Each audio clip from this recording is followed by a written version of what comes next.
So inilah dia Char Kway Teow kita versi hari raya ya. Kita ada order ni.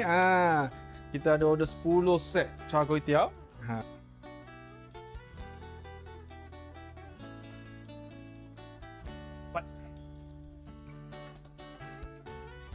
Oh, 2 je.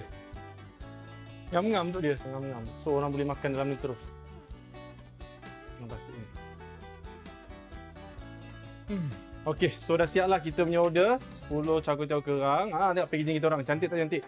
Kita letak dalam ni semua cili asam, setiap satu ada cili asam. So ada chopstick dalam ni. So, wah, nampak? Ala-ala Chinese China. Chinese style pak. Ini baru betul Chinese style. Boleh makan dalam ni terus. Kalau satu set saja, letak dalam ni. Kita letak dalam ni. Tada! So kalau orang nak makan, terus buka ni. Boleh terus makan kat tu. Macam tu je terus makan. Style lah. Untuk korang. Supaya korang nampak cantik. Yeah, alright. So, kalau korang nak makan ataupun nak bungkus, korang boleh datang ke depan kedai kami, Restoran Oppa Zuzu Meru. InsyaAllah kita start malam ni lepas maghrib, insyaAllah. Alright, itu dia. Assalamualaikum, bye.